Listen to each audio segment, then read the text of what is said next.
It's just a standard.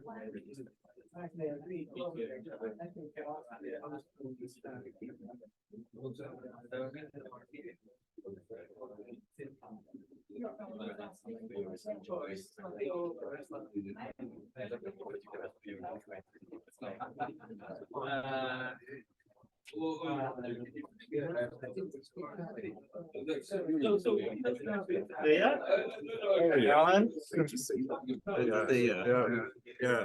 I'm very keen to hear Yeah, a bit about it was very nice maybe workshop. after the Yeah, office hours until 3, right after.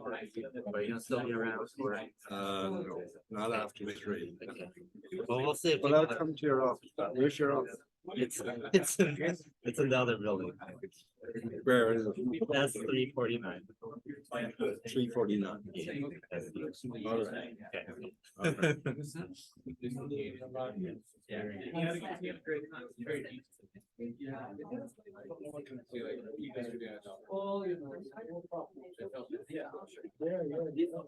All right. Okay. Should I start? Sure. Yeah. Nice. Okay, so let me start with the first meeting of the another seminar this academic year. So a little bit more than 3 weeks ago, our colleague and our good friend Vadimir Zakharov died. And it is a huge loss to everybody, and especially to those who were fortunate to know him personally. And today, Alan Newell will talk about Vadimir Zakharov, the scientist, the man, and the poet. Great. Okay, Alan. Thanks, Lenny. Well, you're all very welcome. You know, it's no accident that mathematics and poetry rhyme. Each, using its own language, seeks to strip away the superfluous from some underlying ideas or sets of ideas, and in doing so, reveals some universal truths. Now, if those truths also can strike a chord of beauty, then that's all the better. Vadimir Zakharov was a remarkable man because he was a great scientist and not too shabby a poet. And he enjoyed being in both domains very much. But he was much more than that. He was an honorable man. He from the get-go, he stood up against bullies, demagogues, purveyors of pseudoscience nonsense, and he spoke truth to power. And so as an all-round individual, he was quite a person. And I'd just like to take the opportunity to tell you a little bit about him today, and some of my own interaction with him, which went on for, I think we were friends over 40 years. And tell you about some of his great contributions. And I'll try and finish in 45 minutes or so to give people here the opportunity maybe to say something if you want to, or make comments. And maybe people in the Zoom audience might also have the same opportunity. So, and I know the Lodge would not begrudge us if we also were to remember 2 other fallen colleagues who were also pioneers in the soliton business, David Kaup and Herman Flaschke. I know Volodya, I know from conversations of talk, I just know Volodya had a great admiration for each of them. So, I in the last half of the 20th century, in the nonlinear sciences, there were really four huge advances. And one was in wave turbulence. I'll explain the ideas behind it briefly. The other was in integrable systems and solitons. The third was in the formation of singularities and the notion of collapse. And the fourth was chaotic dynamics. Volodya acted out in most of his life as part of the chaotic dynamics, but he himself didn't contribute too much in that area. He contributed greatly in the first three of these things. So I'm going to begin by just telling you about his contributions there, okay? So we'll start with the wave turbulence, okay? Now, turbulence is essentially the attempt to understand the behavior of irregular flows, okay, using statistical methods. And what you really like to know is something like, for a given pressure gradient, how much water goes down the pipe. Now, if it's going very, very slowly and it's a laminar regime, you can calculate it from the equations. But if the flow has gone turbulent, then there's no way of calculating it. But you'd like to find some way to at least bound the solution or understand the nature of the solution. So, but that turned out to be a little bit too hard.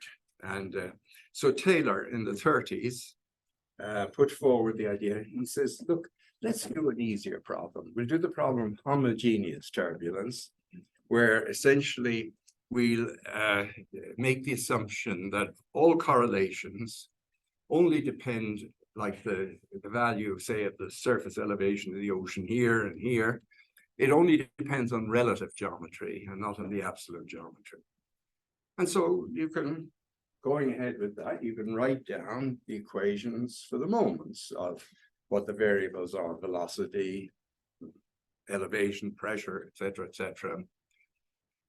And it's convenient to work with cumulants rather than moments, because they're one-to-one with the moments. But they allow, when you happen to be near a joint Gaussian state, the cumulants, the third and above, are zero.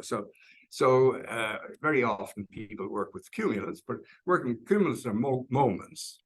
If you have a nonlinear system and you write down, say, the rate of change of second order averages, because of the nonlinearity on the right-hand side, you'll have third order averages and fourth order, depending upon how high the nonlinearity is. So you end up with a non-closed set of equations called the BBGKY hierarchy. Now, no matter what people tried, all sorts of tricks, they would try and say, well, the fourth order cumulant you can take to be zero, and we just take the first two cumulants and those two equations and cut off the system that way. Then people introduced the notion of eddy viscosity, and there was all sorts of tricks, but none of them basically worked. There was only one, well, there's two really advances, two solutions. One was the Obakov result. I won't go into that. And the other was the idea of the Kolmogorov spectrum. Kolmogorov argued that there must be a solution which essentially describes the following: that if you kind of put the energy into this irregular fluid at very large scales, it tends to actually transfer itself down to smaller and smaller scales. And so you get a flow through the scale. And what you'd like to know is there a way of expressing the energy in terms of the rate of flow through that scale? The rate of the flow through that scale, essentially, when the flow gets to very small scales where the dissipation works, it becomes the dissipation rate. So Kolmogorov was able to write down just from dimensional arguments the way the energy spectrum, E of K, say, depends upon this flux rate, P we'll call it, or dissipation rate, and it was P to the 2/3 and the famous K to the minus 5/3, where K is the inverse of the scale, the length scale. So, but apart from those two results, there was very little to show for 30 years, 40 years worth of work. In fact, Philip Saftman in his notes in the late 50s and early 60s, he wrote a set of notes on turbulence. And he ended up with the quote, it's the subject is full of sound and fury, signifying nothing.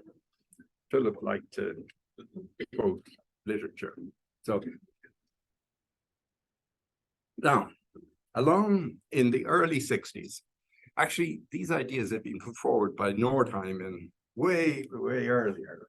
He'd written down kind of equations, but so I don't want to be held up to be historically inaccurate, but basically, the subject of wave turbulence started in the early 60s. A fellow called Hasselmann, who actually won the Nobel Prize for his climate work last year, he wrote down, essentially he made an assumption. He says, well, supposing the surface of the sea is quasi-Gaussian. Sort of, it has to be explained exactly what he meant. But basically then, by making this assumption, he was able to write down an equation, a kinetic equation, for the energy density of the flow. In other words, the energy density, meaning the amount of energy connected with scales of, say, wave number K. That's K is the inverse of the length scale.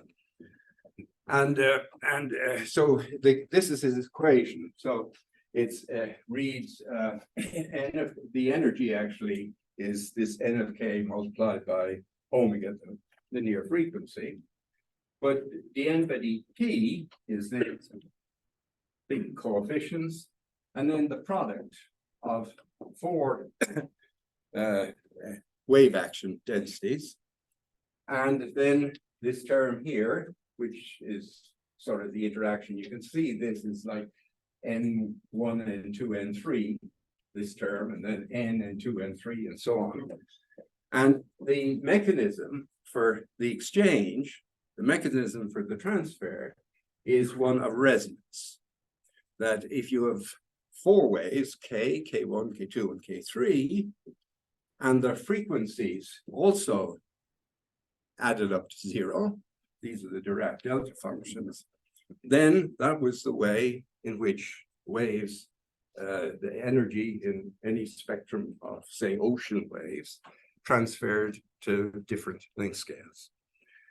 So this was the so-called Hasselmann equation.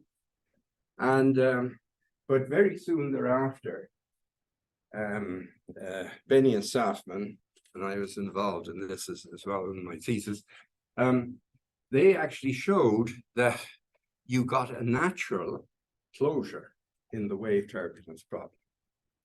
Now, how did that happen? Well, basically what happens is this. You have, think of a patch of the ocean.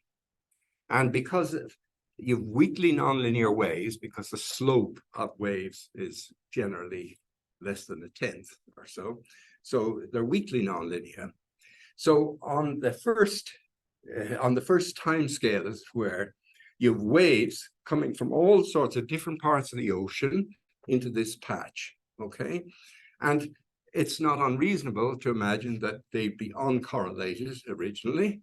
And so when they get into this patch, of course, the surface elevation is just the sum of lots of independent contributions from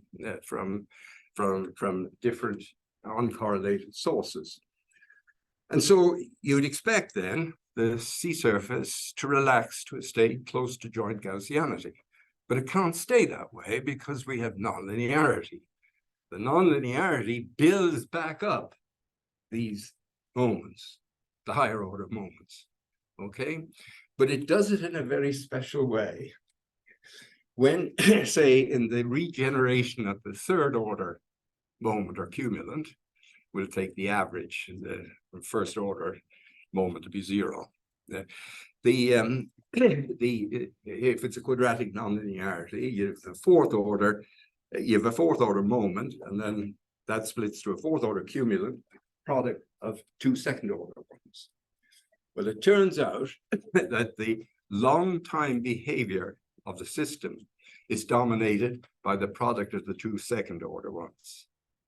The fourth order one plays very little role.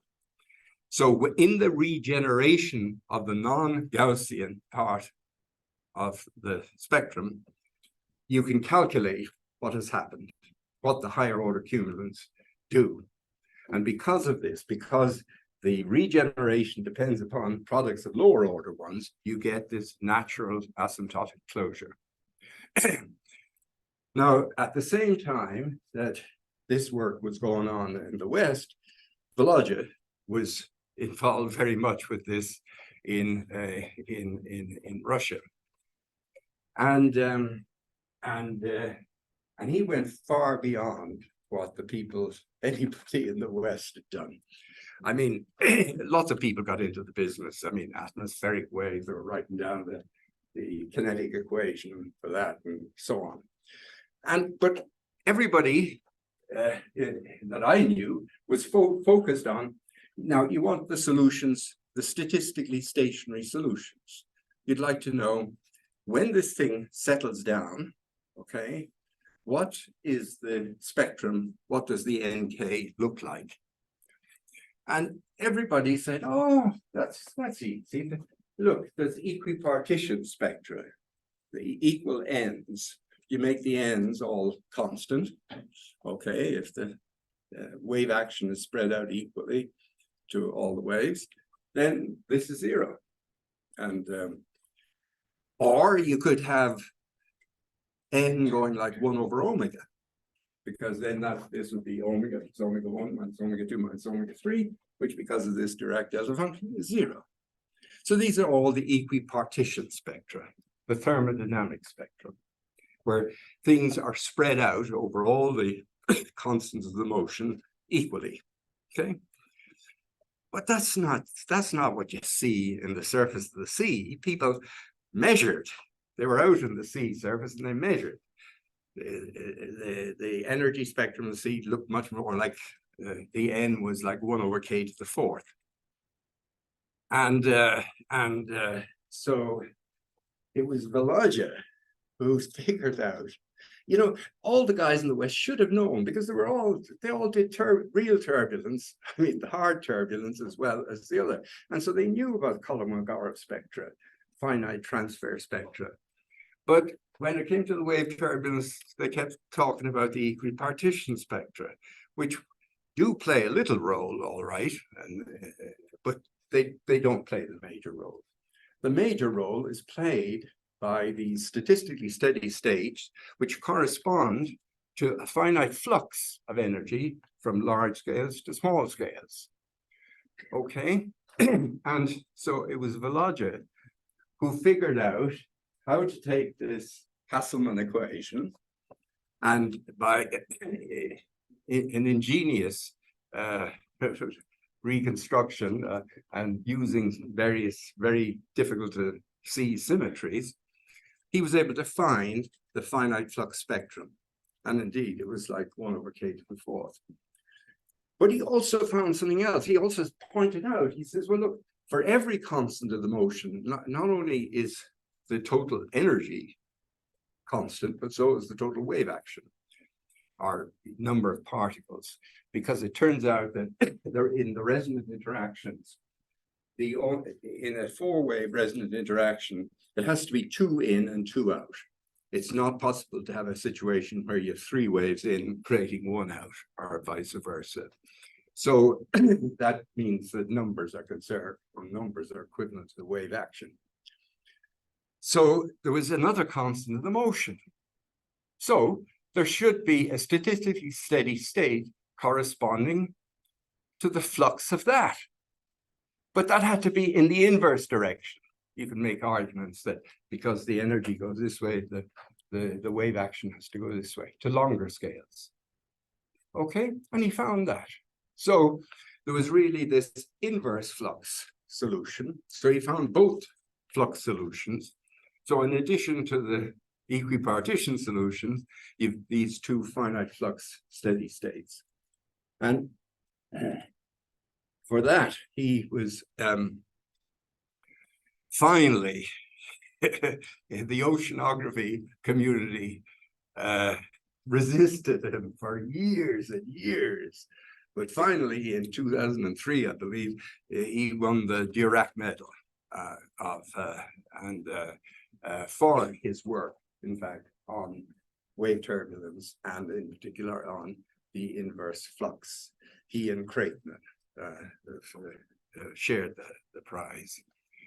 So that was, you know, it's quite amazing that he had the, you know, the great insight to just knowing a bit about Kolmogorov spectrum, that he had the nous to look for one in the wave turbulence context. Now, so now the next area where he played a huge role was in solitons and inverse scattering. Okay, and you can later measure. Okay, the in solitons and inverse scattering, there was it's a great story. If we were talking about Martin Kruskal, I'd tell you all about the way from experiments by Fermi, Pasta, and Ulam in Los Alamos, it led to the discovery that an equation that turns up often in physics, the so-called Korteweg-de Vries equation, it describes the propagation of shallow waterways, among other things.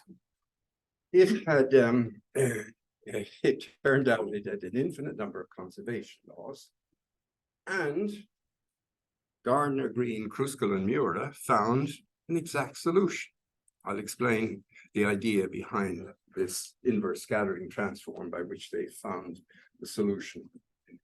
Now, Volodya, working with Fadeev, recognized that he was in his spare time from all the wave turbulence, he recognized that he loved Hamilton, by the way. He loved Hamilton, so he and Fadeev showed that actually what Kruskal and all had done was basically had found a transformation from the original variables of the Korteweg-de Vries equation into action angle variables.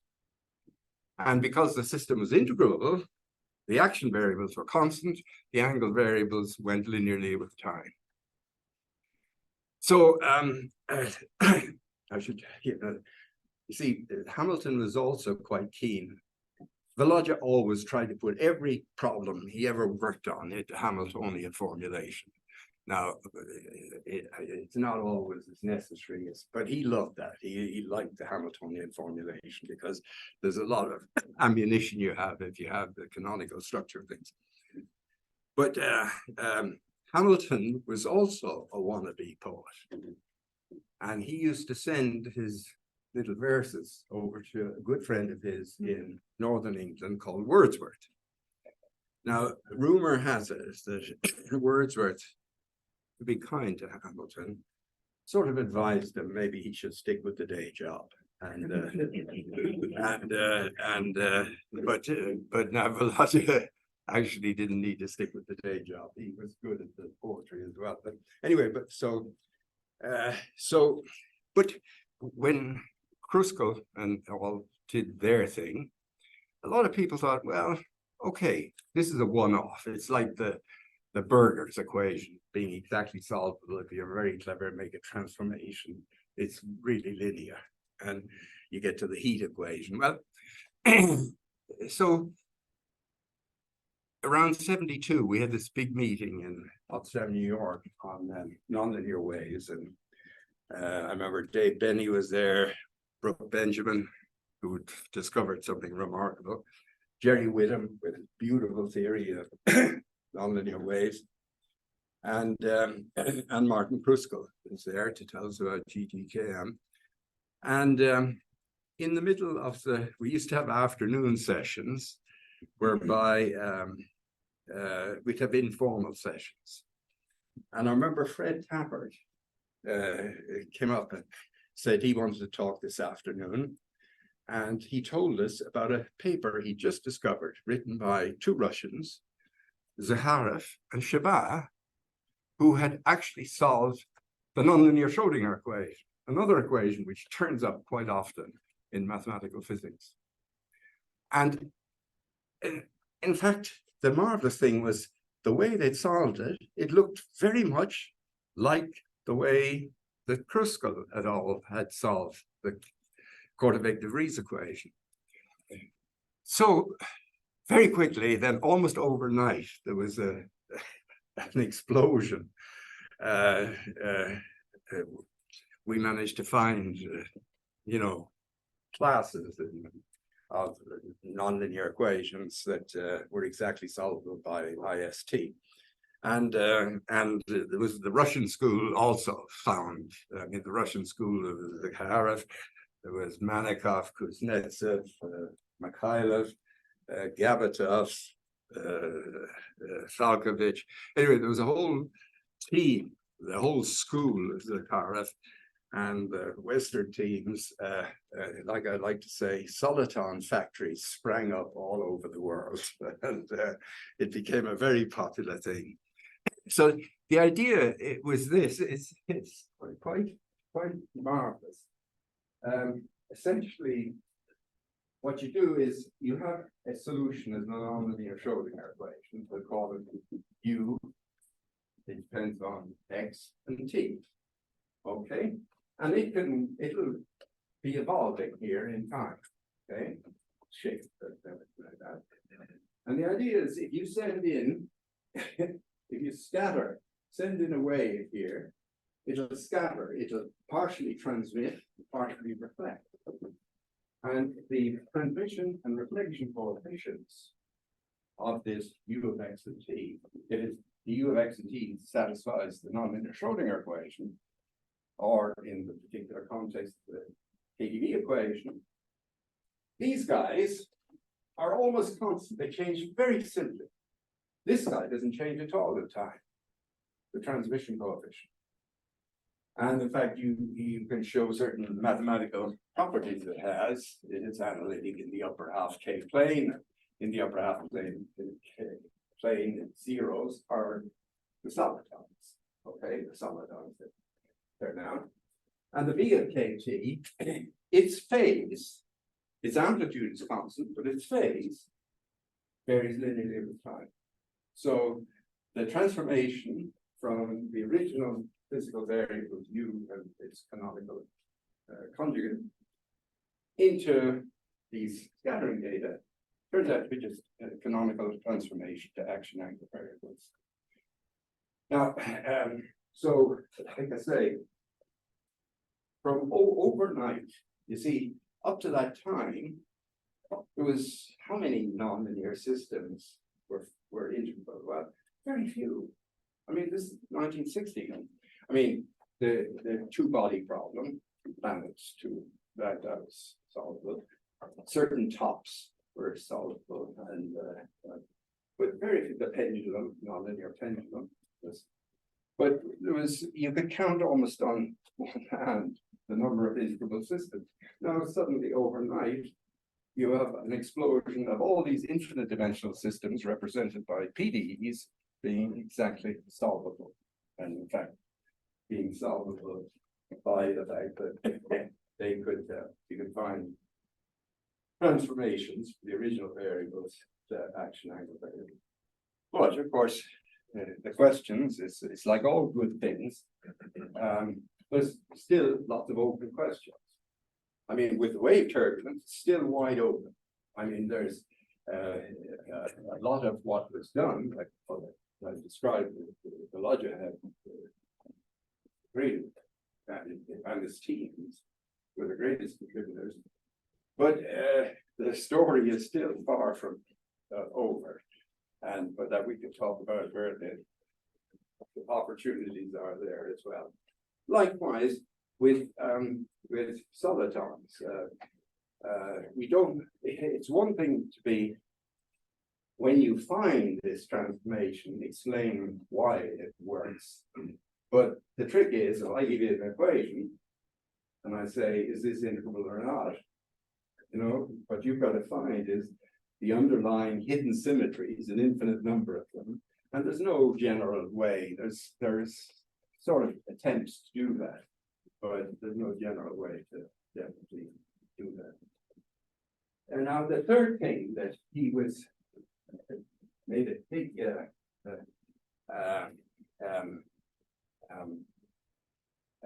his result was very important because it turns out nonlinear Schrodinger turns up all over the place. And like, for instance, weakly nonlinear light waves and so on. Now, if you're in one dimension, then it's actually exactly integrable as I described. But if you're in two dimensions, then the thing that used to form solitons, it actually forms objects which go to infinity in finite time. So singularities. So singularities are a natural outcome of light waves. And in fact, people had found around the early 60s that because really light only became a nonlinear subject around then because they got lasers, and so you could get high enough intensities for the nonlinearities to show. But you could crack glass with these things because of this singularity formation. Now, what's interesting is if you go to 3 dimensions, with the cubic nonlinearity, then not only are you going to form a singularity, but that singularity acts like a black hole. It sucks everything into it. There's nothing left over. Okay? Now, it's very interesting this. If you can take the nonlinear Schrodinger and by essentially transformation, you turn it into a kind of hydrodynamic, a set of hydrodynamic equations.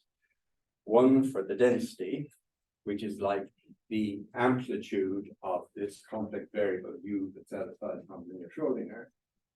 And then the gradient of the phase, which acts like the velocity, okay? But there's also, so when you write it down, you get 2 equations, one the continuity equation, the other Bernoulli's law. And sitting in the place where the pressure is in Bernoulli's law, you find that the pressure increases as the density decreases. Now that's a certain tip-off that you're going to develop singularities. So it's very interesting that this singularity, okay, that develops sort of at this point where everything gets sucked into the black hole. Let's turn it around. Now, if you turn it around, the things are spreading out. And you're spreading things out in such a way that sort of the pressure is inverse proportional to the density.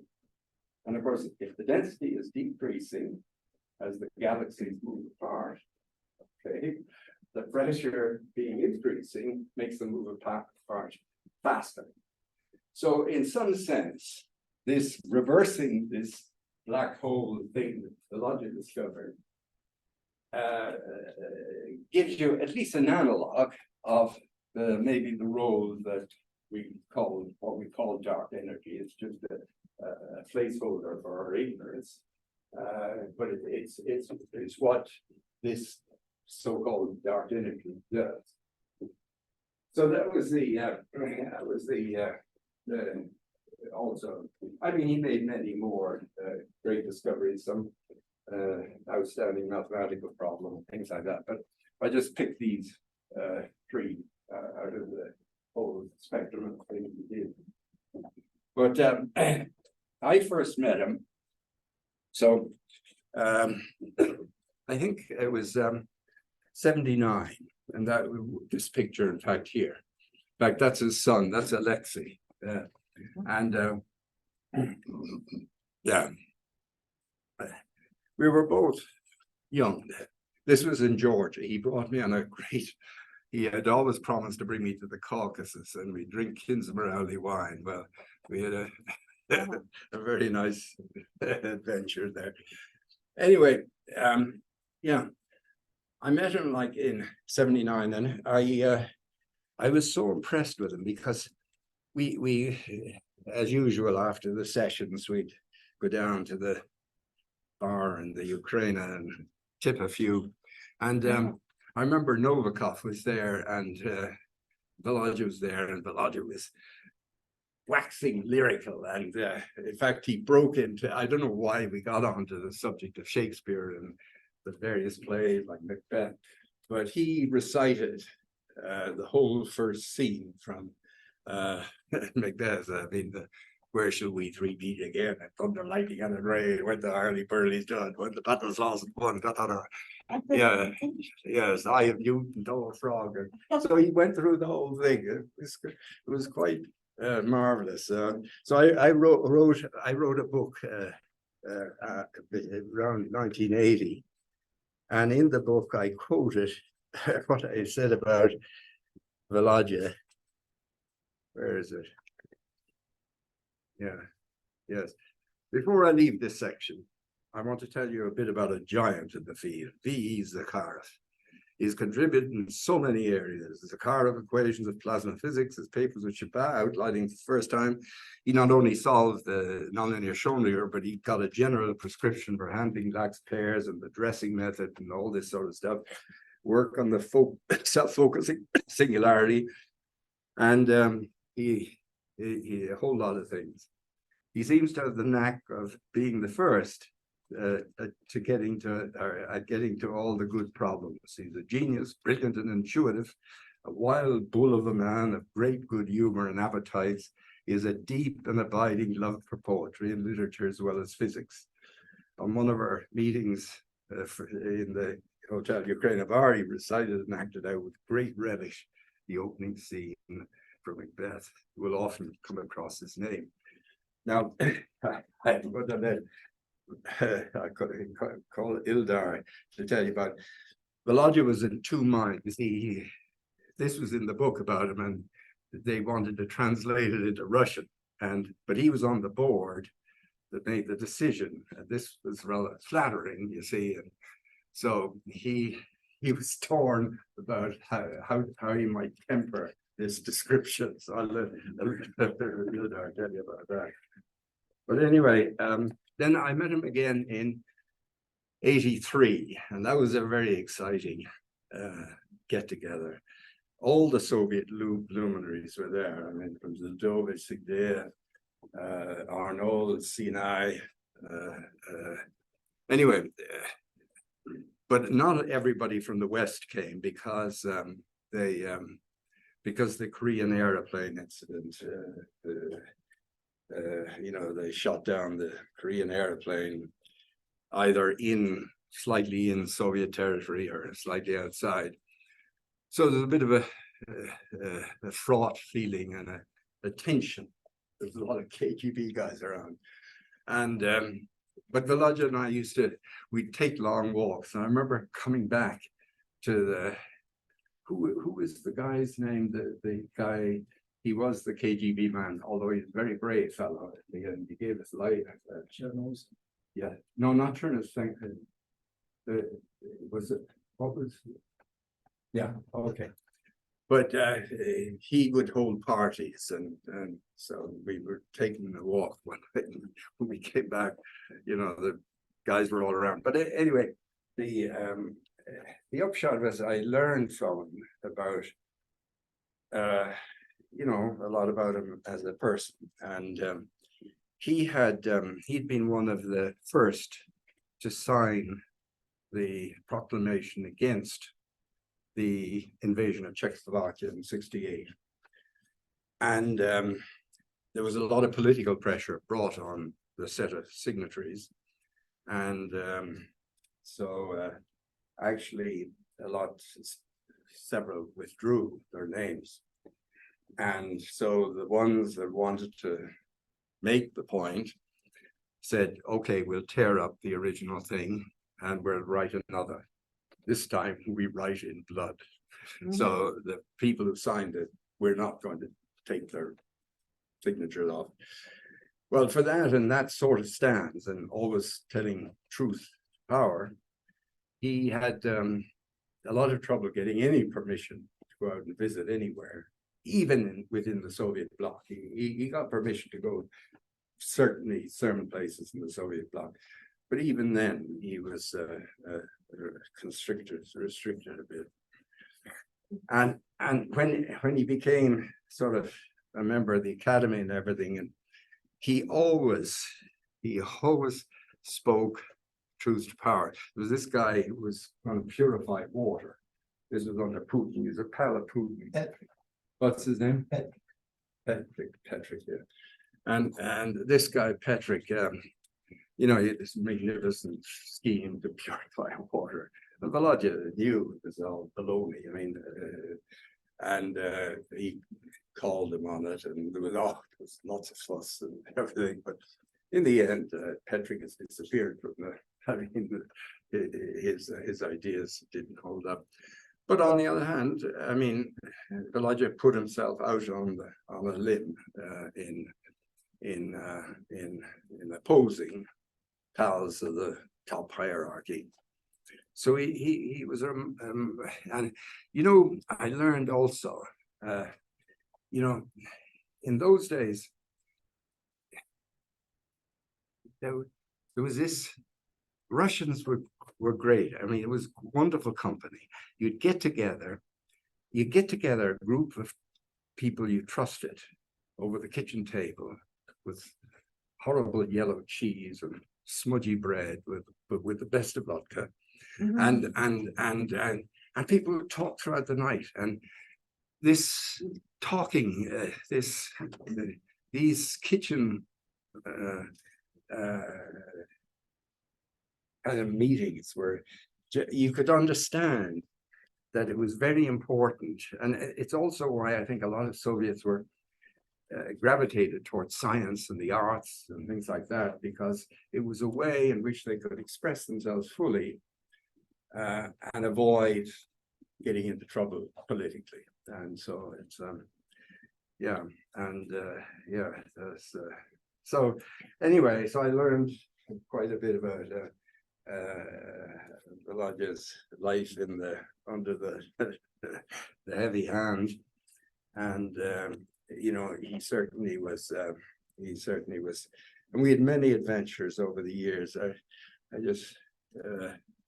I mean, when he came to Tucson, he came first to the States in '87, and I remember Kalatnikov was the previous head of the Landau, wagging his finger at me and saying, because Volodya and I were going off to explore the desert, behave yourselves, sort of thing, and we didn't get into any trouble, and so then he came back in about 89, 90 to Leo Kadanoff, invited him over to Chicago, and he spent 4 or 5 months there. And then he joined us here in Tucson, a half-time appointment in '91. And he became head of the Landau Institute, and he was elected the director around the early '90s. And he served there for 8 or 9 years till he got his heart attack. And but anyway, he got good treatment here,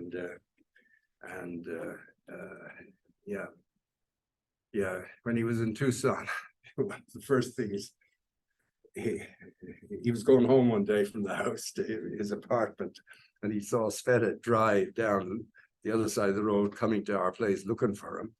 And Volodya ran across the road and got hit by a car and broke his leg and was put in the hospital. And Fortas, who was a great pal of his, he always suggests that we should build a statue at that spot to commemorate it. But we haven't got around to build a statue yet. But anyway, and then another occasion, I remember we came back from his house in the Volga, and it was nighttime, and there was absolutely no. The trouble was the car would not run. It either ran with the lights or with the engine. So there was no point of just having the lights on and sitting stationary. So we tacked on we got in behind trucks. We drove all the way from the Volga back to Chernobylovka in pitch dark in the wakes of these giant trucks. And to cap it all, when we got into the parking lot, the gear stick came away in my hand. It was so, but we made it. But so I mean, there's sort of lots of stories, and many people could tell it. But his poetry was very important to him, and you know, he was involved in writing poetry all his life, and in this endeavor, he relied greatly on his wife Sveta. Sveta was his muse. She was wonderful. She, even in his science, she organized many of his papers. Many of his great ideas wouldn't have seen the light of day without Sveta. But she would, she knew more. You know, he was great. You know, any poet, you know, mention some obscure poet and he'd know about him, and he'd be able to quote little bits and that sort of thing. But Sveta often was quicker than him in being able to recognize things from literature. So she played this great role. Now, Volodya, he wasn't musical at all. He was not, I think if you asked him to sing Twinkle, Twinkle, Little Star, I mean, it would have been terrible. But when he recited poetry, he had this wonderful cadence. His voice would rise and fall and rise and fall. And he had this wonderful way of reciting poetry. So he wrote many poems, and some of them are translated into English in this Paradise of Clouds. And but he also wrote this anthology, and he and Sveta. It was an anthology of 6 volumes, one of which is here, and of ancient Russian poetry. And that was a real tour de force in doing that. So I thought I'd just finish off by just reading you the poem about Hardy and the numbers, and I'll try and remember it now. He wasn't given to spending his time in dives, Dr. Hardy, the pure mathematician.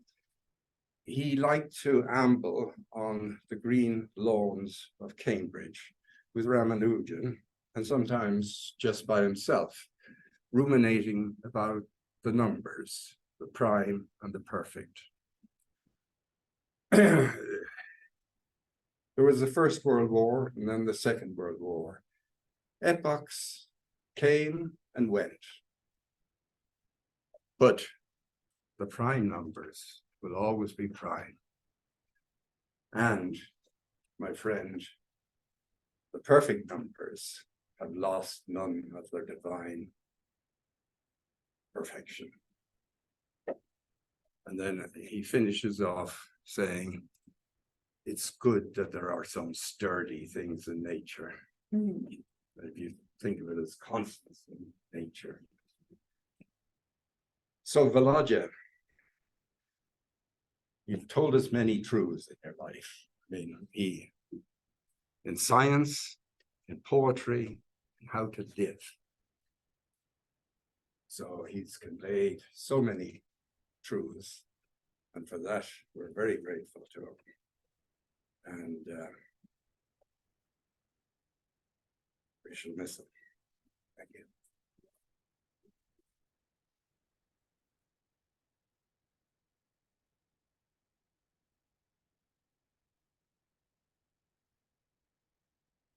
Alan? So first of all, as usual, maybe somebody had questions to Alan. How's the family doing? Very well as like you could expect, but the boys are Dina has a job in Michigan, Alexei is in Chicago on a temporary appointment, Ilya is in Israel. And Sveta is home in Moscow, essentially clearing up. She's essentially investing her time and efforts and energies into trying to put together his notes and things like that. I can add, Volodya wrote a number of essays, kind of literature essays, and Sveta is now trying just to collect them together, to maybe to edit a little bit, and hopefully to get them published. Misha, I think Misha has it. Misha, Yes, thank you, Alan. Thanks a lot. I'm actually Volodya grandson, scientific grandson. But Grisha, well, renegades, yeah. So it's a long story, but I have two questions and both about wave turbulence.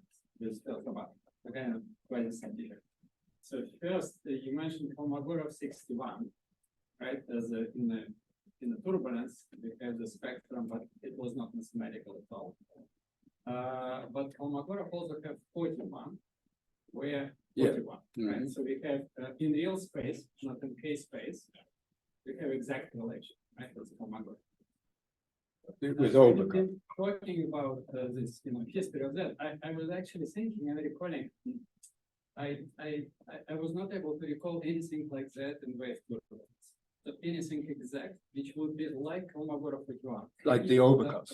Yes. Yes, there is something like that. Yeah, but we'll talk about that. Oh, okay. That's technical. Less technical, but related to wave turbulence. And actually, I think when it was gathering for the Zoom, in fact, it was in English and in Russian, and Ildar brought it in. I also heard it from Volodya. The last 2 years, he wanted to write a book about wave turbulence. I didn't quite understand why and what this book is about, and what is the status of it. I have no idea, because I don't think it's a good idea to write a book at the moment, because there's a lot undone at the moment. I mean, I don't think this session should get too technical, but basically, even weakly nonlinear systems can be dominated not just by waves, but by coherent structures. And if coherent structures enter the picture, it changes altogether the long time dynamics and the statistics. So it's very much open question still. But he didn't discuss it with you, Ildar. Do you know? Yeah, because I heard it from Ildar and I also heard it from Volodya, but I unfortunately didn't ask him to open it up. And, Thank you. So Ildar, you are next. Alan was talking about Vladimir, it's about dear friend, and I am talking as a student of mine. First, I will end up with a short story, a scientific story, but at the beginning, I would like to say a few words about what kind of person was Vladimir. First of all, about this story about purification of the water. It was a total corruption story, and it was not just purification, it was big project supported by upper level of Russian administration, multi-billion project, and he stopped it. And He was, these people were trying to sue him, and he was really in big trouble. But he managed to stop multi-billion big project in Russia, which was total pure corruption. So this is number one. Number two, just to know how the breadth of his interest, I will tell you a story. Usually at the end of spring semester, there is a reception, small reception of Regents professors here in Tucson. And once I was, for some ridiculous reason, was invited to attend together with Regents professor this party. And during this party, I met a lady in her maybe mid-60s, very nice, very gentle, speaking a lot of languages. It turns out that she was she's daughter of the former ambassador of Afghanistan in Czech Republic, and we were talking for about half an hour. And Volodya was passing by, and I told Volodya, "Let me introduce Rahila from Afghanistan." Get careful, look at her and ask, "Excuse me, are you from the Durrani family?" "Yes," was the answer. "Your Highness, I'm honored to introduce myself," was reply of Volodya. So, I know that he knew a lot of things, but the history of Afghan royal family absolutely totally unexpected. Sometimes you have false impression that, for almost 50 years to know him well. No, absolutely not. Second, Alan was mentioning about conferences, Soviet American conferences, or Dave Turbulence and Soviets. It was the first conference which brought together Russian scientists and American scientists, and it was a huge boost, for promoting and developing this field. It was absolutely new. Nothing was happening like this. For a week, we were staying together, young people, very famous scientists simultaneously, and it was behind was Vadimir Zakharov and his advisor Sagdeev, and he did it. He was behind. So therefore, his contribution to the development of the broad mathematics really great from that point of view. And scientifically, about science, just a short story. Applications. So I would like to say a few words about applications. Of course, the glorious days of 60s and 90s and 80s, when booming and developing this science of integrable systems, applications followed. And one of the obvious application, tremendous application, was nonlinear optics. And I will not talk about nonlinear sharing and optical solidness. At that time, another system in terms the integrable, which is Maxwell-Bloch equation, described the interaction of electromagnetic waves with atomic system. And Arizona made a tremendous impact. Lem, for example, find certain solutions. Alan and his team proved the integrability. And group Maxwell and Hahn experimentally demonstrated phenomenon of self-induced transparency.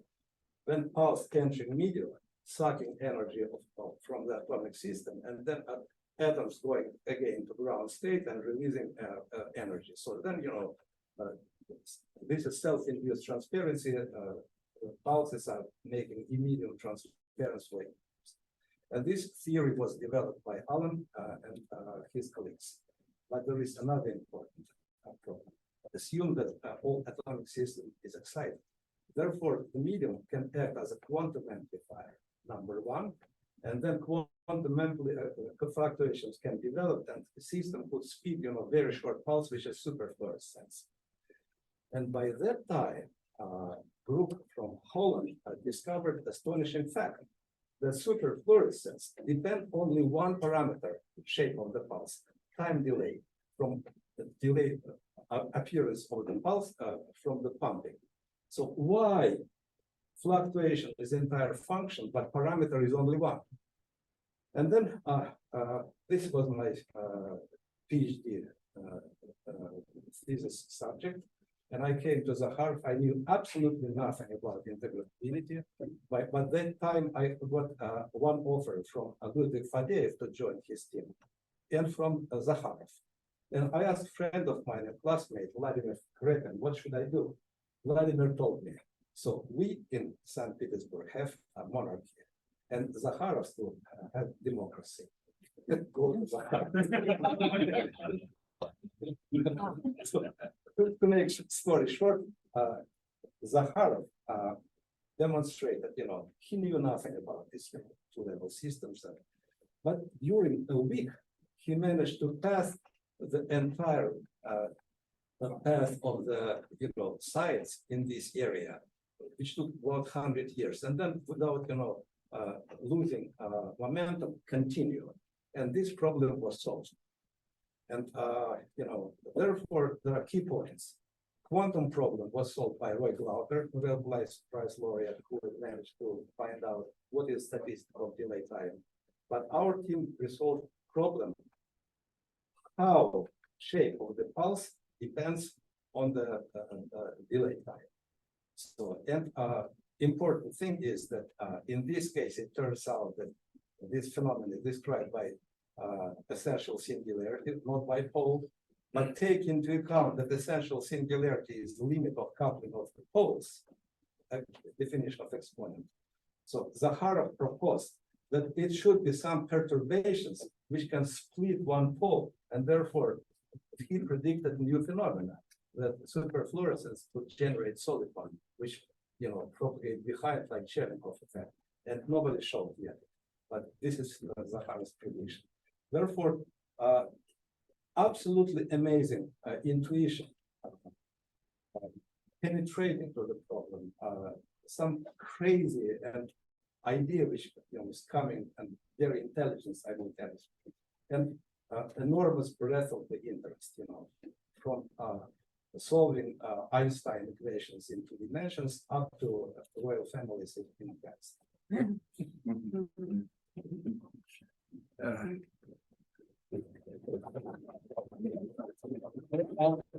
More questions or comments? Yeah. Well, I was gonna say on the picture where Zakharov is sipping wine with Velkovich. So that's how Misha's the scientific grandson, because Velkovich was Misha's advisor. And Kuznetsov was advisor. Yeah. And Zakharov was Velkovich's advisor, so that makes Misha the scientific grandson. But and then Velkovich gave the Zakharov lectures. He did. And we had a professional videographer come and record that, and we have a link to that on our website. So I'll send that out to people. Yeah. If you're interested to watch it, it's a good quality recording. And that's why Velkovich gave the Zakharov lectures, because he was a pupil of Zakharov's. And Zakharov attended the lectures. They're on scale of 100, I guess. Yeah. One of his few regrets, by the way, was he never won the Derelict of the Year award. But what's he running? Oh, he was put in many times. Yeah, no. Right. Yes. Is it for wave turbulence or for integrability? It was he would have won it for behavior on the island of Corsica. Or for random walk. Right. For contribution to the random walk. Right. Let me say just 2 words about Volodya. I was not his student, I never worked with Volodya, but somehow he made a big influence, kind of mathematical, for me. Back exactly 40 years ago, I believe it was 83, he was given a talk in Moscow. There was whatever Petrovsky conference or something like that. And the talk was about some open problems. And in particular, he was talking about recursive phenomenon for nonlinear wave equations. And I started thinking about it, and I wrote a little bit about that. It was published in CMP, and it is also an interesting history how it got to CMP, but it's completely different story. So, and in the process of that, as a technical tool, I used the terminals of some operators, and it became basically my major topic of my research for quite a number of years. So it kind of changed the direction of my research. And Volodin knew nothing about that, right? It was just kind of this kind of influence. And the second thing I wanted to say about kind of Volodya, the man, he was actually quite proud of that. And he told me several times about that. At some point back in the Soviet era, he was supposed to get Lenin's prize. That was the highest kind of prize in the Soviet Union.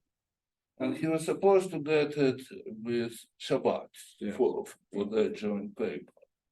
And at the last moment, Shabbat's name was crossed out because Shabbat was Jewish. And Volodya said that he's not going to receive this prize without Shabbat. And it was quite unusual. Yes. Yes. Question for Fadeev was, do you know what Fadeev thought about that? He supported. And may add about gallery. I was in Japan, invited by Miki Hadachi, quite known guy in this business. And before my talk, I asked Miki, how much time do I have? Oh, a bit of sun is so honorable. Yes, it's up to him. He can, spend as much time as he wants. For example, Vladimir Zakharov was here, and his talk lasted 4 hours.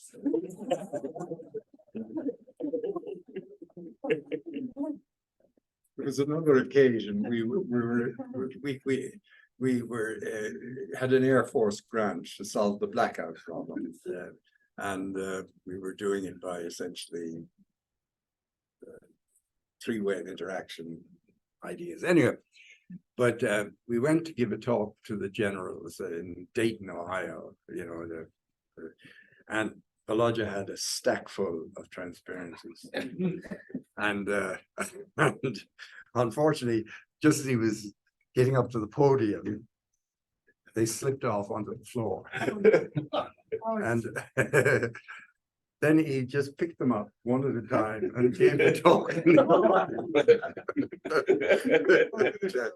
And of course, he sounded so authoritative, the generals.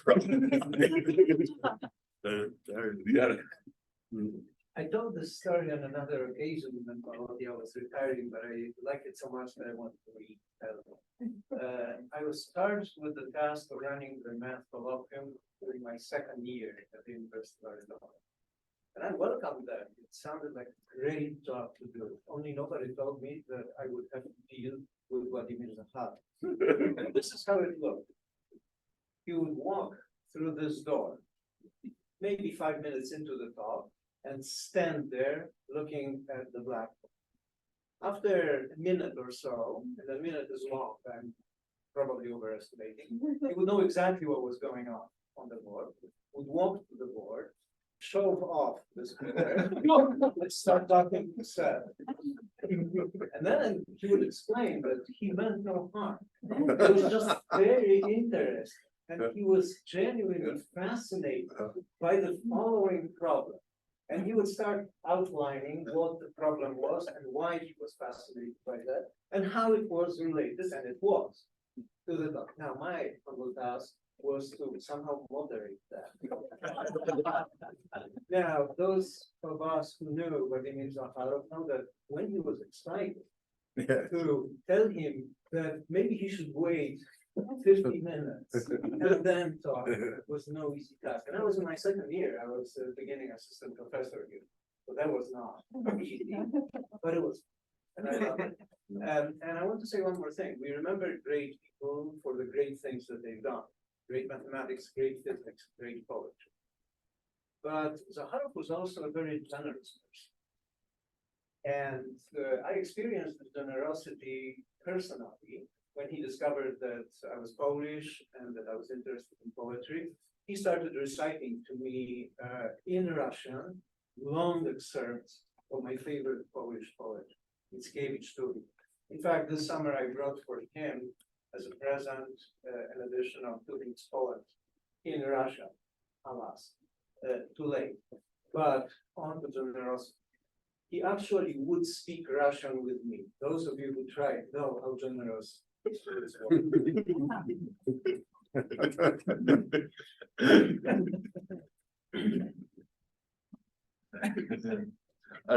I remember the talking about colloquial, the talk by Jean-Paul Guérin. It was just what else, 2 or 3 months before he got his Fields Medal in '94, and it was about non-shredding invariant measures. And at some point in the middle of the talk, Balota just went to the blackboard and started explaining to everybody why what Bulgarian is talking about actually makes sense.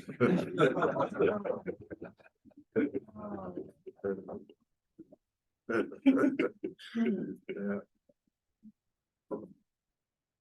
Okay, so more recollections.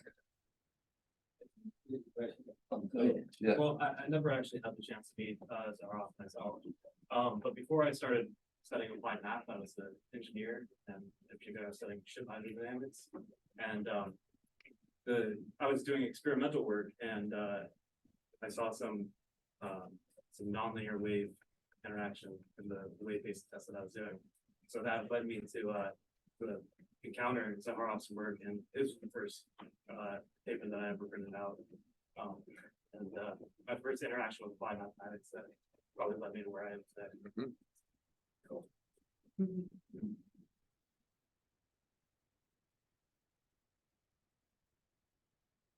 Okay, okay, you want to say? Yep. Okay, that's Good. Thank you. All right.